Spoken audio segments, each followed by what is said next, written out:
이야기 하나를 들려드리겠습니다. 제목은 도둑과 기차입니다.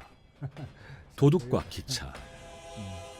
어느 날 깊은 밤 기차를 타고 있던 한 사람의 이야기입니다. 밤길을 달리는 기차였습니다. 기차 안에는 경찰이 당직을 서고 있었죠. 경찰은 객실을 순찰하던 중 어떤 열차 칸에서 도둑 하나가 깊이 잠든 노인의 지갑을 훔치는 장면을 목격했습니다. 노인은 열차 안에서 곤하게 잠들어 있었는데 주머니에서 지폐 몇 장이 좌석 아래로 떨어졌습니다. 그 모습을 본 옆좌석의 한 청년이 떨어진 지폐를 슬며시 줍더니 자기 주머니에 넣었습니다. 경찰의 역할이 뭡니까? 그런 행동을 감시하는 일을 하죠.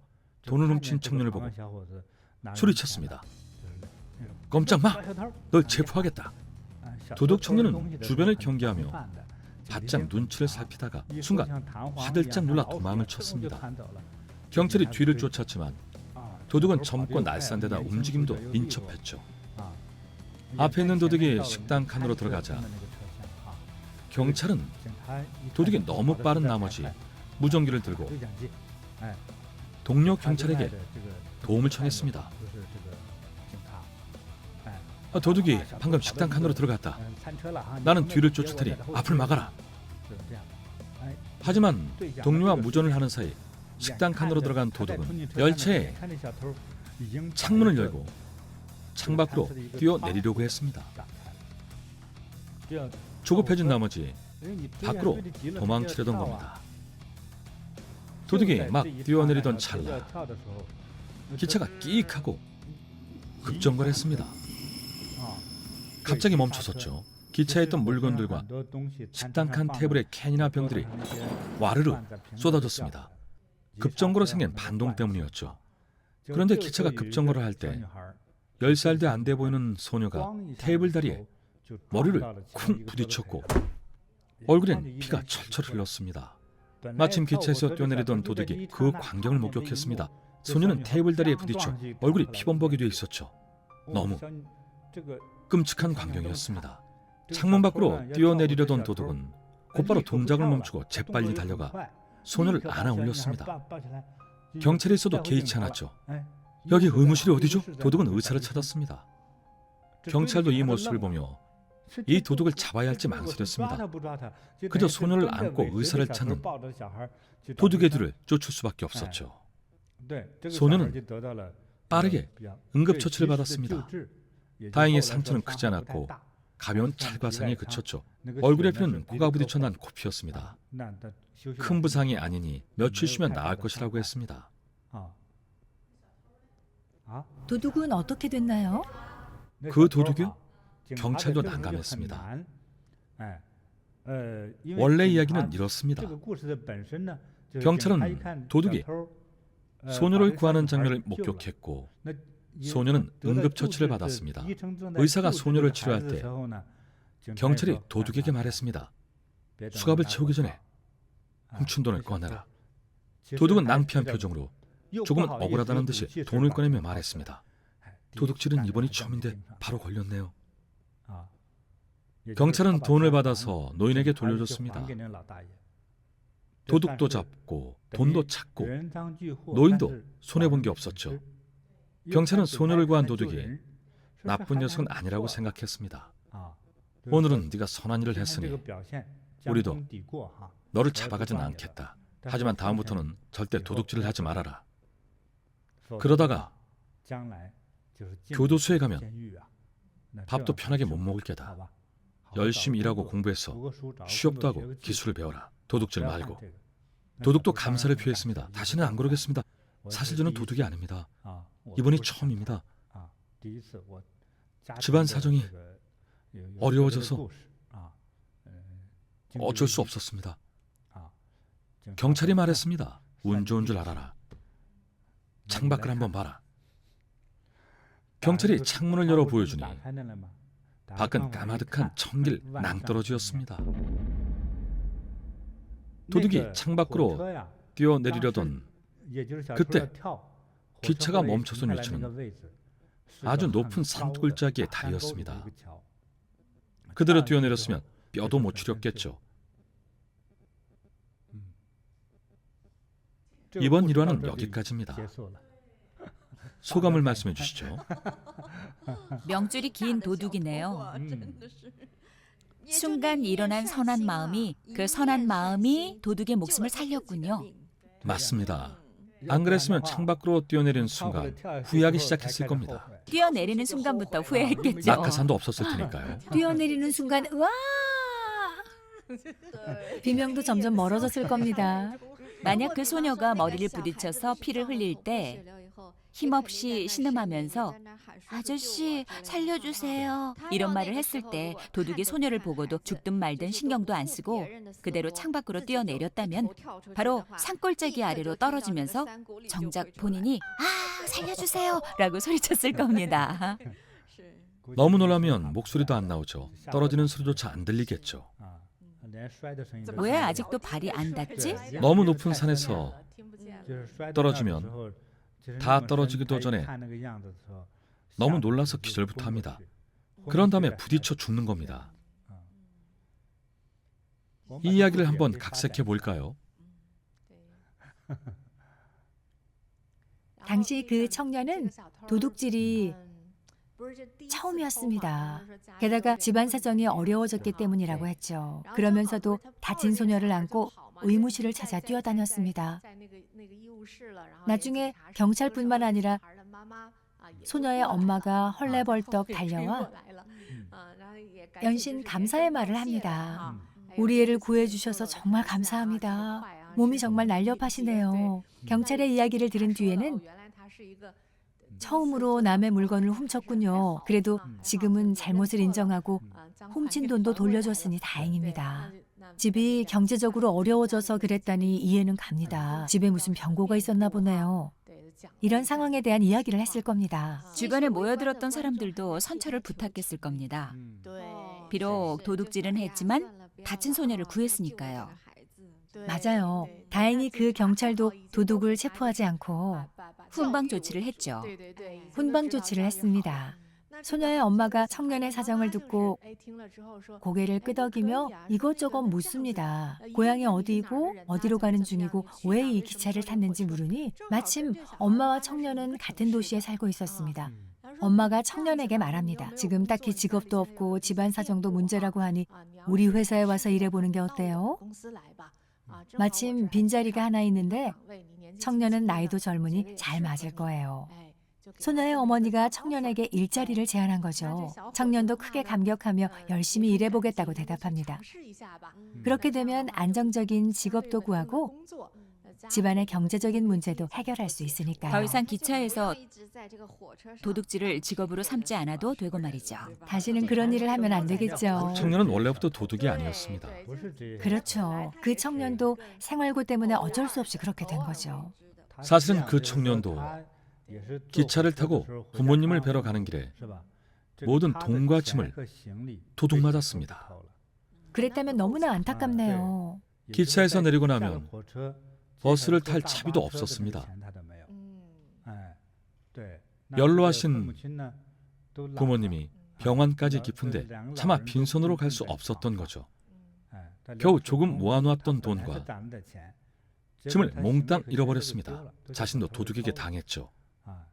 기차의 다른 승객들에게 돈을 빌려봤지만 누가 선뜻 돈을 빌려주겠습니까? 말을 꺼내기도 어려웠겠죠. 청년이 근심에 빠져 있을 때 옆자리 노인의 주머니 밖으로 돈이 빠져나온 것을 봤습니다. 때마침 돈이 절실한 상황이었죠. 그래서 아무도 안 볼 때 몰래 자기 주머니에 돈을 넣었습니다. 인생 경험이 많지 않은 젊은이가 그런 선택을 하는 것도 어느 정도는 이해가 됩니다. 하지만 경찰에게 발각이 됩니다. 훔치는 장면을 들켜버렸죠. 원래는 도둑이 아니었으니 경찰이 쫓아오자 당황한 나머지 뛰어내리려고 한 겁니다. 다행히 기차가 급정거를 하고 소녀가 부딪혀 피를 흘린 덕에 목숨을 건졌습니다. 청년도 본 뒤 나쁜 사람이 아니라 착한 사람이었습니다. 스승님, 어떻게 보면 청년이 소녀를 구한 게 아니라 소녀가 청년을 구한 셈이네요. 듣고 보니 그렇군요. 정말 창밖으로 뛰어내렸다면 경찰에게 잡히는 게 문제가 아닙니다. 차라리 경찰에게 잡혔다면 좋지도 나쁘지도 않은 중간 정도의 결과였겠지만 정말 열차에서 뛰어내렸다면 곧바로 지옥행입니다. 이번 생이 그대로 끝났겠죠. 게다가 도둑놈이라는 꼬리표까지 달았겠죠. 그렇죠. 도둑놈이 뛰어내린 셈이 되죠. 그랬다면 설상 가상이었겠죠. 선한 마음 덕분에 목숨을 구했네요. 맞습니다. 결정적인 순간에 일어난 선한 마음 덕분에 본인도 예상치 못한 좋은 결과를 얻었습니다. 악행 열차를 급정거로 멈춰 세웠군요. 정말 그렇네요. 그렇죠? 정말 절묘한 이치입니다. 정말 아주 좋습니다. 급정거로 멈춰 세웠군요. 소감은 천천히 나눠봅시다. 아직 훌륭한 일화들이 많습니다. 복이 없을 것이라 생각하여 작은 선행이라도 가벼이 말라. 물방울 하나가 비록 작아도 자꾸 모여서 큰 그릇을 채우나니 무릇 이 세상에 가득한 복도 작은 선이 쌓여 이룬 것이다. 법구경 악행품 중에서.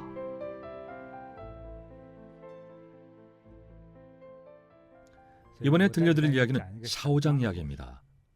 성이 장씨인데 젊기 때문에 샤오장이라 불렀습니다. 샤오장은 평범한 회사원이었습니다.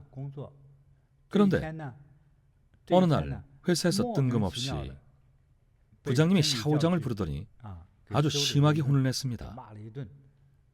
샤오장은 몹시 억울했습니다. 알고 보니 자기 잘못도 아니었고 샤오리가 저지른 실수 때문이었죠. 하지만 부장은 샤오장이 말도 못 꺼내게 하고 온갖 욕을 퍼붓습니다. 샤오장이 변명하려고 하자 부장은 나가라고 소리질렀습니다. 샤오장은 속이 부글부글 끓어올랐죠. 오늘은 정말 재수가 없군. 내가 잘못하지도 않은 일로 욕을 들어야 한다니. 변명할 기회도 안 주고 말이야. 샤오장은 머리끝까지 화가 치밀어 올랐습니다. 씩씩대며 근무를 하다가 퇴근하고 집에 돌아왔습니다. 아버님 부인은 이미 저녁상을 차려놓았죠. 샤오장은 음식은 맛있었지만 아직도 화가 풀리지 않은 탓에 맛에 대한 불평을 쏟아냈습니다. 무슨 음식이 이렇게 짜? 대체 소금을 얼마나 친 거야? 당신은 무슨 소금 장수 딸이야? 샤오장은 젓가락을 탁 내려놓고 쿵쿵대며 아래층으로 내려갔습니다. 샤오장은 화를 식히려고 집 밖을 돌아다녔습니다. 원래 사람이 화가 나면 모든 것이 눈에 거슬리는 법이죠. 그때 어느 집 눈치 없는 개가 샤오장이 화가 난 줄도 모르고 샤오장 향해 멍멍하고 사납게 짖었습니다. 오늘은 정말 운수가 사납군. 이젠 동네 개까지 날 무시하네. 너도 어디 맛 좀 봐라. 그리고 개를 걷어찼습니다. 개는 다치진 않았지만 낑낑대며 도망가더니 자기 주인에게 달려갔죠. 개 주인이 누나 말했습니다. 누가 우리 집 애를 찼어? 이러고도 무사할 줄 알아? 내가 누군 줄 알아? 널 걷어찬 나쁜 놈 어딨어? 사람을 알아보는 개였습니다. 개는 샤오장을 가리켰죠. 감히 내 강아지를 걷어차? 당신 그만 살고 싶어? 우리 애가 뭘 어쨌길래 걷어차? 정말 죽고 싶어? 개 주인은 험한 말을 쏟아냈습니다. 샤오장은 여전히 화가 가라앉지 않은 상태였습니다. 아까는 당신에게가 마구 주저대더니 이제는 당신까지 와서 막말을 짓거리네. 당신도 한 대 맞아야겠군. 샤오장은 개 주인 여자의 뺨을 있는 힘껏 갈겼습니다. 그런데 마침 여자의 남편이 퇴근길에 그 광경을 목격했습니다. 남편이 달려와 따졌습니다. 네가 감히 내 아내를 쳐? 죽고 싶지? 그 남편도 화가 나서 달려들었습니다. 샤오장은 더 화가 치밀었습니다. 조상이 오늘 대체 무슨 날이길래 이런 재수없는 일들이 연이어 일어나는 겁니까? 샤오장은 생각할수록 화가 나 개 주인의 남편 얼굴을 향해 발밑에 있던 벽돌을 집어 던졌습니다. 남편은 피를 흘리며 쓰러져 움직이지 않았습니다. 살았는지 죽었는지 알 수 없었죠. 놀란 아내는 곧바로 경찰에 신고했습니다. 경찰이 오고 구경꾼들이 모여들었습니다. 며칠 후 사건 판결이 나왔습니다. 폭행 치상죄로 2년형을 받고 치료비 수백만 원을 물게 됐죠. 피해자들은 이 기회를 틈타 아픈 것도 없는데 온갖 검사를 수차례 하고 처음 먹어보는 약을 수십 봉지나 먹었습니다. 괴롭히려는 수작이었죠. 우리 개를 걷어찬 것도 모자라 사람까지 치다니. 우리 부부와 개가 모두 너에게 폭행을 당했다. 수백만 원의 배상금으로 재산을 탕진한 샤오장은 감옥에 갇혔습니다. 엄청난 후회가 밀려왔죠. 그리고 면회원 아내에게 말했습니다. 그날을 떠올려보면 대체 누구를 탓해야 할지 모르겠소. 모든 것이 다 회사의 부장 탓인 것 같소. 여러분은 이 상황이 누구 탓이라고 생각하십니까? 자신을 탓해야죠. 네? 자기 자신을 탓해야죠. 부장은 탓하지 않는 겁니까? 그건 어쩔 수 없죠. 세상에 그런 일은 너무나 많습니다. 일상에서 아주 흔한 일이에요. 부장님께 욕먹고 와이프한테 욕먹고 지나가던 사람하고도 시비가 붙는 일은 아주 흔합니다. 여러분도 회사 생활을 해봤죠? 물론이죠. 위에 상사가 있었습니까? 있었죠. 상사에게 욕을 먹어본 적이 있었습니까? 있었죠. 그럴 때 개를 걷어차거나 아내를 욕하나요? 감히 못하죠. 그렇죠. 그날의 운수가 나쁘거나 삼주와 같은 이유로 익숙해질 정도로 늘 사장에게 혼납니다. 너무 흔하죠. 가끔 학교에서도 선생님들이 아무런 이유 없이 학생들을 혼낼 때가 있지 않습니까? 사실 직장에서는 상사가 있는 편이 좋습니다. 본인이 해결 못할 일은 상사에게 보고해서 상사가 결정을 하고 책임을 지게 하면 됩니다. 하지만 본인이 직접 모든 책임을 져야 하는 일이라면 직접 고객을 상대하는 수밖에 없죠. 각종 기관의 책임자도 만나고 이런저런 관리자도 만나야 하죠. 정말 쉽지 않습니다. 사장이 되면 굽혀야 할 때도 많고 아쉬운 소리를 하고 다녀야죠. 다 제 잘못이고 제 불찰이니 부디 양해해 주십시오. 한 번만 더 기회를 주십시오. 이런 말을 하고 다녀야겠죠? 속이 나만하겠어요? 그럼 샤오장은? 할 말 다 하고 다닌 거죠. 샤오장도 보통 성격이 아닙니다. 회사에서 혼나는 일 정도는 정말 사소한 일입니다. 게다가 사태가 이렇게 되기까지 4-5번 되는 많은 과정에서 멈출 수도 있었는데 샤오장은 면회를 온 부인에게 이렇게 말했습니다. 그날 부장이 나를 혼내지 않았다면 이런 일도 없었겠지? 사람들은 이런 일을 당하면 꾹 참고 울분을 삼킵니다. 사장에게 혼나고 나면 씩씩대면서 사장실을 나오곤 하죠. 이제야 한국 드라마에서 본 몇몇 장면들이 이해가 됩니다. 중년 부부가 크게 다툰 뒤 화가 머리끝까지 오른 남편이 툭하면 에이씨라고 말하면서 화가 잔뜩 난 소리를 내곤 하죠. 부글부글 끓어오르는 화를 못 참고 계속 에이씨만 반복합니다. 남들이 다니는 복도에서는 그냥 아까지만 내뱉죠. 직장 동료가 사장실에서 씩씩대고 나오면 에이씨 에이씨라고 하면 오늘 참 힘든 날이었구나 눈치를 챌 수 있습니다. 그러다 정 못 참겠으면 동료와 퇴근 후에 맛있는 것을 먹으러 가자는 약속을 잡죠. 맥주 한잔 하는 거죠. 남자들은 대부분 술 마시고 이야기하면서 다 잊어버리지 않습니까? 뒤에서 한바탕 사장 욕을 하고 훌훌 털어버리죠. 욕도 실컷 하고 종이도 찍고 펜을 부러뜨리기도 하죠. 집에 가서 부인에게 짜증도 부리고요. 사실 샤오장의 부인은 참 착한 사람입니다. 정말 착한 사람이죠. 드센 부인을 만났다면 저녁까지 차려준 아내에게 감히 반찬 투정을 했겠습니까? 왜 부인한테 화풀이를 합니까? 샤오장의 성격으로 봤을 때 부인이 드센 성격이었으면 아마 찍소리도 못했을 겁니다. 부인이 많이 양보한 거죠. 한 시청자분이 댓글을 남겼습니다. 닉네임이 소요자재라는 분이 잠깐을 잊냐면 만사가 평화롭다. 전체 이야기 속에서 참을 수 있는 순간이 많았습니다. 참아야 했습니다. 참는다는 것은 사실 대단한 일이 아닙니다. 머릿속으로 상황을 정리하고 스스로 풀면 됩니다. 샤오장은 회사에서 자신이 모욕을 당했다고 생각한 것 같습니다. 그래서 연달아 실수를 한 거죠. 상사에게 변명하려 했지만 변명할 기회조차 없었죠. 이 이야기에 개연성을 더하자면 예를 들어 부인이 정성껏 저녁을 차렸지만 샤오장은 심기가 불편해서 음식이 짜게 느껴졌죠. 만약 기분이 좋았다면 모든 음식이 맛있었을 겁니다. 음식이 정말 짰어도 상관없었겠죠. 샤오장이 조금 더 감수성이 풍부했다면 음식이 좀 짜네, 어쩔 수 없지. 아내도 온종일 집안일하고 저녁 차리느라 힘들었을 테니 오늘은 외식하자고 해야겠다. 그러면 화도 자연스레 풀렸겠죠. 상황을 좋게 만들 기회가 많았지만 그 기회를 잘 활용하지 못했습니다. 또 한 번의 기회를 놓쳤죠. 담배나 피우러 밖에 나갔는데 하필 동네 개가 샤오장을 향해 멍멍하고 지저댔습니다. 그럼 같이 짖으면 되죠. 부장님에게도 왜 제 말을 안 들어주십니까? 이렇게 말하면 될 것을요. 좀 더 긍정적으로 생각하면 개가 멍멍 짖을 때 오히려 동네 개도 나를 위로해 주다니 올해는 운수가 좋겠구나 이렇게 생각을 바꿀 수도 있는데 그저 자기 생각에만 갇혀 있었죠. 아무리 개 주인이 와서 욕을 한다고 해도 그게 손찌검까지 할 일입니까? 샤오장이 얼마나 화가 났냐 하면 지난번 스승님이 말씀하신 것처럼 추에 매달린 강철공이 양쪽 벽에 쿵쿵 강하게 부딪히는 상황입니다. 사건이 일어날 때마다 분노를 해소하기는커녕 매사에 사람들과 부딪히면서 점점 더 화가 나는 거죠. 부딪힐수록 에너지가 커집니다. 너무 많은 기회를 놓쳤습니다.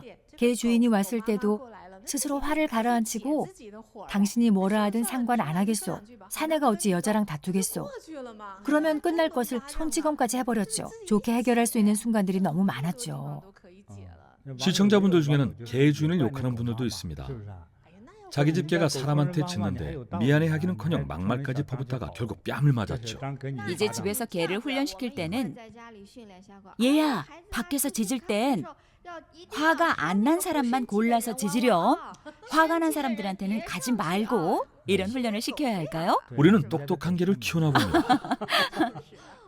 그러면 개를 걷어찰 일도 없었겠죠. 성내는 마음을 스스로 다스려 달리는 수레를 멈추듯 하면 자기를 훌륭히 다스리는 사람이 되어 어둠을 버리고 밝음으로 들어가리. 욕됨을 참아서 성냄을 이기고 선행으로 악한 것을 이겨라.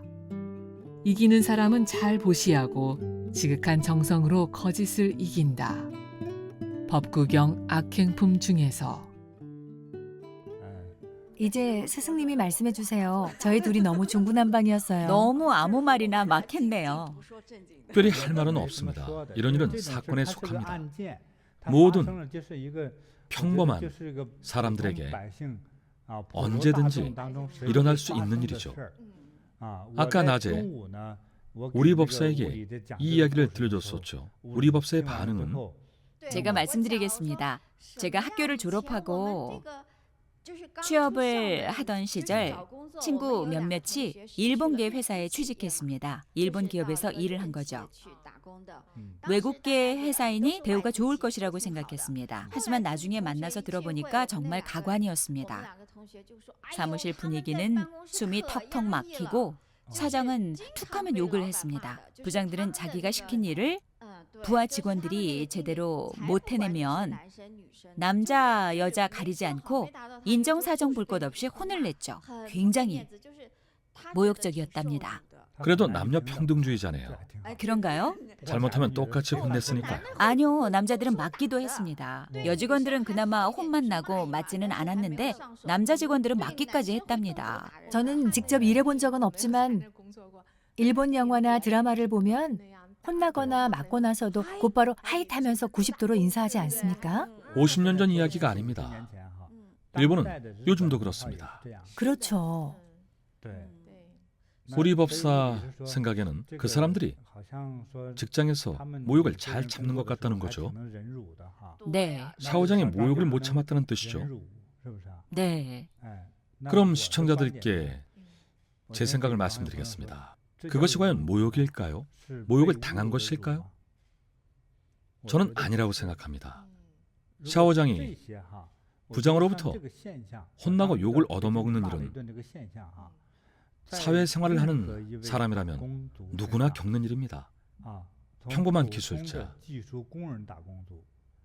건축업자, 광부, 엔지니어, 심지어 사장들까지 모두 똑같은 일을 겪습니다. 늘 자신보다 높은 직급의 사람에게 혼이 나고 싫은 소리를 듣죠. 그렇다고 그 행동들이 아랫사람에게 보복하는 것은 아닙니다. 직장에서 일하다 보면 얼마든지 일어날 수 있는 일이죠. 예를 하나 들어볼까요? 디자이너에게 일을 맡겼는데 결과물이 의뢰인의 요청과 다릅니다. 하지만 디자이너는 자기 결과물이 좋다고 생각하죠. 의뢰인은 디자이너에게 보수를 주고 일을 맡겼고 디자이너는 자신이 제대로 했다고 생각하지만 의뢰인이 원한 결과물이 아닌 거죠. 그 디자이너가 대학을 갓 졸업한 사람이었다면 어떻게든 핑계거리를 찾아 일을 그만뒀을 겁니다.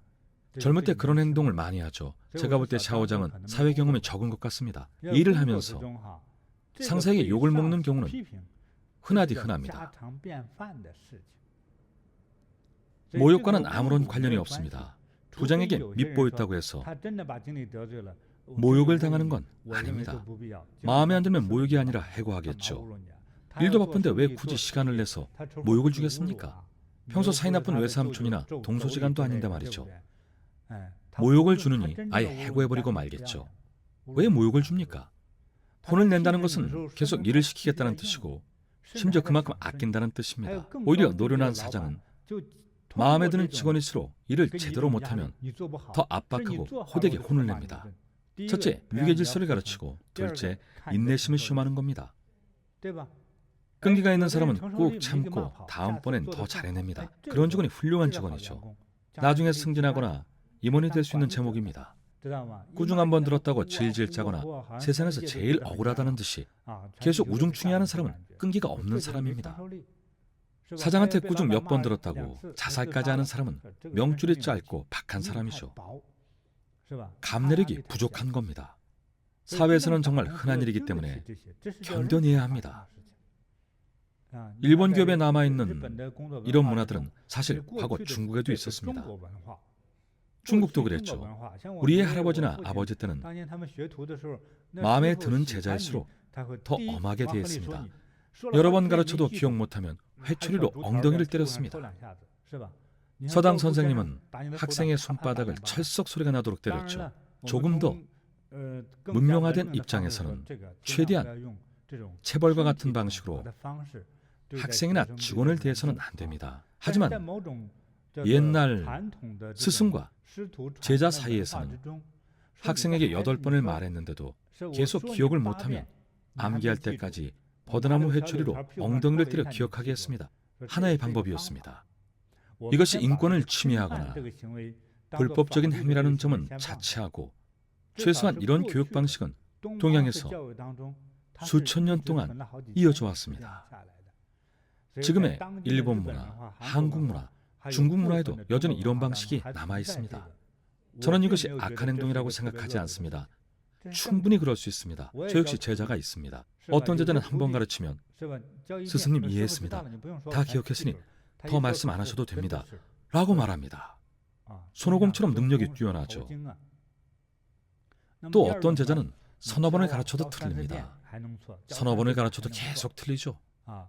또 어떤 제자는 스승이 답답해 죽을 지경으로 가르쳐도 모릅니다. 사흘 내내 가르쳐도 한 글자도 암기를 못하고 한 가지도 기억을 못합니다. 한 달 내내 팔계내공 동작을 배우고 다음 달 강사 자격증 시험을 치를 때 동작을 엉망으로 합니다. 너무 못해서 누가 가르쳤냐고 물어보면 대답을 못합니다. 제가 가르쳤으니까요. 제자가 모자라서 그런 것을 어쩌겠습니까?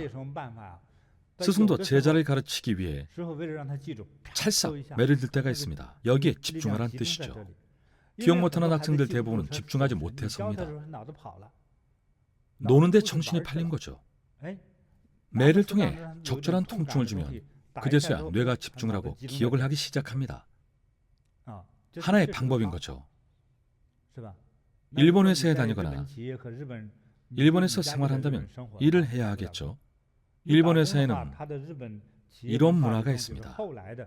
부장이 신입사원에게 한 사람을 지목하며 저 사람이 너보다 5년 선배고 너는 대학을 갓 졸업한 신입이니 네가 여기서 어떤 일을 맡든 앞으로 저 사람이 너의 사수니까 무슨 일이 있으면 사수에게 묻고 사수의 조언을 받아라. 저는 이런 방식이 옳다고 생각합니다. 회사의 사장이 말단 직원까지 다 관리할 수 있을까요? 매일 옆자리에서 근무하는 선배 직원이야말로 신입사원을 잘 지도하고 가르칠 수 있습니다. 임시 선생님이나 보물을 찾는 일과 비슷하죠. 그 방법 자체는 옳습니다. 하지만 이건 우리가 스스로 스승을 찾아 제자로 받아달라고 청하는 것과는 또 다릅니다. 큰 절을 올리고 받아주면 스승이 요강을 치우라고 하거나 모욕과 압박을 줘도 시킨 일을 다 해내며 기꺼이 받아들여야 합니다. 그래야 좋은 제자이고 배움을 얻을 수 있습니다. 그런 스승은 진짜로 욕하고 때리며 가르칩니다. 이런 스승과 제자가 바로 참 스승과 제자입니다. 그렇게 기술을 진정으로 전수하는 겁니다. 매도 안 때리고 욕도 안 하고 잘못해도 바로잡아주지 않는다면 나중에 큰일이 나지 않겠습니까? 낮에 이런 얘기를 했더니 우리 법사가 이렇게 말하더군요. 그럼 일본 스승 밑에서 일하려면 모욕을 잘 견뎌야겠네요. 여러분 스승이 무서운 분이라면 어떻게 하겠습니까? 일본에서는 남자 스승이 남자 제자의 뺨을 때리기도 합니다. 물론 악한 마음으로 독하게 때리는 것이 아니라 제자가 기억하게 하기 위해서입니다. 스승은 제자가 잘못을 하면 매를 통해 바로 잡아줍니다. 우리 법사는 모욕을 참아야 한다고 했죠. 그래서 제가 말했습니다. 그것이 과연 모욕일까? 그러고도 일본에서 살 수 있을까? 스승에게 맞아본 제자들을 인터뷰해 본 적이 있습니까? 일본 사람들은 대부분 매를 맞아봤을 겁니다. 제자를 가르치는 스승의 매를 말하는 겁니다. 그런 스승을 원망하는 제자가 있을까요? 거의 없습니다. 오히려 스승님께 감사해야 합니다. 제자들에게 한번 물어보십시오. 저는 한국에서도 일본에서도 모두 직접 물어봤습니다. 제 제자 가운데 선생님 한 분이 계신데 자신의 제자 2명을 때린 적이 있다더군요. 그래서 그 2 제자들을 찾아가 물었습니다. 선생님에게 맞은 적이 있다던데 선생님을 원망하나요? 아니요, 오히려 아주 기쁩니다. 가르침을 주셔서 감사하다고 공손하게 인사까지 드렸습니다. 선생님 잘못이 아니라 제가 머리가 나빠서 자꾸 잊어버립니다. 다른 예를 들어보죠. 일본의 한 유명 디자이너가 견습생들 데리고 미용실을 운영하고 있었습니다. 어느 날 한 귀부인이 찾아와 파마와 염색을 하겠다고 했습니다. 파마는 가격대가 다른데 기본 파마만 해도 200만 원입니다. 염색까지 하면 100만 원이 추가되고 스타일링까지 하면 50만 원이 추가됩니다. 그런데 그날 신입 견습생이 그날따라 집안일 때문에 정신이 딴 데 팔려 있었습니다. 처음에는 책자도 보여주긴 했죠. 귀부인 고객은 머리가 길었는데 물결치는 웨이브 스타일을 할지 짧게 자르는 파마를 할지 서로 스타일을 상의한 끝에 드디어 최종 결정을 내렸습니다. 머리는 안 자르고 물결치는 웨이브 머리를 할게요. 그러면 우아하고 분위기 있어 보일 거예요. 스타일을 정하고 난 뒤 견습생은 먼저 손님의 머리를 감기고 가위로 간단히 다듬은 후에 웨이브 파마를 준비했습니다. 그런데 딴 생각 많던 견습생은 손님을 앉히고 머리를 감긴 뒤 가위로 싹둑싹둑 머리를 짧게 잘라버렸습니다. 심지어 자르고 남은 길이가 10cm밖에 되지 않아 웨이브 파마를 하고 싶어도 할 수가 없었죠. 깜짝 놀란 견습생은 귀부인이 거울을 못 보도록 이리저리 거울을 가렸습니다. 배상을 해야 했죠. 파마 가격이 200만 원이니 시술을 잘못한 배상금이 얼마였겠습니까? 200만 원으로 끝날 일이 아니었습니다. 고객이 매정한 사람이면 500만 원, 800만 원, 1000만 원까지도 요구했겠죠. 견습생의 실수를 알게 된 사수는 손님에게 직접 여러 가지 방법으로 사과를 하고 파마와 스타일링을 무료로 해줬습니다. 비용은 모두 사수가 부담했죠. 그리고 나서 견습생의 뺨을 때렸습니다. 견습생은 속으로 정말 다행이야. 큰 돈을 물어줄 뻔했는데 사수가 해결해 주셨네. 당장 다음 달 월세 낼 돈도 없는데 배상금은 꿈도 못 꾸지. 일본은 집값이 비싼 데다 견습생은 사회 초년생이었기 때문에 사수에게 무척 감사했습니다. 설사 사장이 애먼 사람을 혼냈다고 해도 그게 그렇게 화를 낼 일입니까? 그게 정말 모욕일까요? 그것을 모욕이라고 생각한다면 남 밑에서 일하면 안 됩니다. 남 밑에서 일하는 한 언제든지 상사나 동료가 질책하고 꾸지람하고 심지어 불이익을 줄 수도 있다는 사실을 알아야 합니다. 제가 보기에 샤오장은 초심을 잃은 것 같습니다. 어쩌면 몹시 어렵게 직장을 구했을 수도 있습니다. 게다가 요즘에는 취업하기가 하늘의 별 따기 아닙니까? 처음 그 회사에 들어갈 때는 무슨 일이든 뽑아만 주면 열심히 하겠다는 마음이었을 겁니다. 하지만 입사한 뒤로 그 마음은 까맣게 잊은 거죠. 상사가 한 소리를 한 것은 꼭 이유가 있어서라기보다 본인의 끈기를 시험하려고 일부러 그런 것일 수 있습니다. 이 시험을 잘 통과하면 승진을 했을 수도 있죠. 오히려 함정에 걸려든 겁니다. 샤오장도 처음에는 직장에만 들어간다면 무슨 일이든 다 하겠다고 생각했을 겁니다. 샤오장은 입사한 지 3개월 차인데 지난 1년간 실업자로 있다가 이 회사에 어렵게 입사했습니다. 부인도 감옥에 갇힌 남편 생각에 펑펑 울었습니다. 간신히 들어간 회사인데 그걸 못 참아서 사달이 났으니까요. 초심을 잃지 말아야 합니다. 어디 취업뿐이겠습니까? 결혼도 마찬가지입니다. 아무래도 미혼 시절 때는 결혼하고 싶어 안달이 났겠죠. 결혼만 하면 무엇이든 다 해주겠다고 하지 않습니까? 매일 발도 씻겨주겠다고 맹세까지 하죠. 설거지는 나에게 맡기라고 호언장담도 하죠. 온갖 맹세를 다 합니다. 하지만 정작 결혼하고 나면 뭐든 다 해주기는커녕 아무것도 안 하죠. 마음이 변한 거죠. 요리할 시간도 없고 집안일 할 시간도 없고 늘 시간이 없다고 합니다. 애타는 마음으로 구애하고 자신의 필요로 할 때는 뭐든 다 할 수 있다고 맹세하지만 정작 그 자리에 오르거나 원하던 지위를 얻은 뒤에는 처음에 그 절실함을 잊어버립니다. 한 가지 더 말씀드리겠습니다. 이런 일이 일어났을 때는 스스로 그 일에 대한 마음을 정립하는 것이 중요합니다.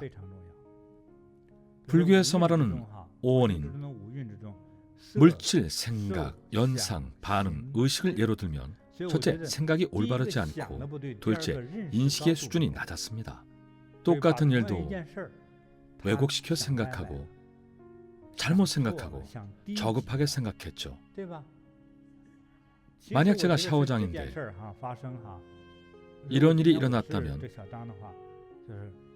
부장님의 지적에 감사하고 문제점을 바로잡아 더 잘하려고 했을 겁니다. 집에 가서도 가족들에게 화를 내면 안 됩니다. 심리적으로 올바른 생각을 정립하고 올바른 인식을 갖추면 아무 일도 일어나지 않습니다. 퇴근 후 부인이 해준 음식도 아주 맛있었을 겁니다. 괜히 동네개를 걷어차거나 이웃을 때리는 일도 없었겠죠. 아무 일도 일어나지 않았을 겁니다. 부장은 이런 평가를 내렸겠죠. 젊은 친구가 뚝심이 있고 인내력과 지혜도 있구만. 성격도 좋은 것 같으니 승진시켜야겠어. 회사 입장에서는 평범한 직원은 뽑기 쉬워도 믿을 만한 관리자를 찾아내는 것은 어렵습니다.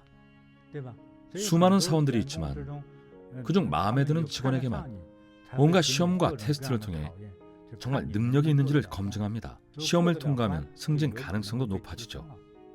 샤오장은 이런 이치도 모르고 그저 초심을 잃었습니다. 처음 원하던 회사에 입사했을 때 온 가족이 외식을 할 정도로 얼마나 기뻤는지를 잊은 겁니다. 1년 동안 실직 상태였지 않습니까? 어렵게 취직을 했는데 이것도 싫다 저것도 싫다 하고 성질까지 내다니 참 한심하죠.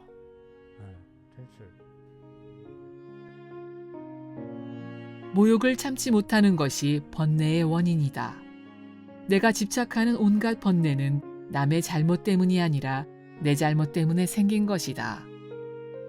불행한 일을 당했을 때 참지 않는다면 이는 곧 스스로 죄업을 짓는 것이 되고 그 죄업은 다시 자신에게 돌아오게 된다. 보살선계경 중에서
가득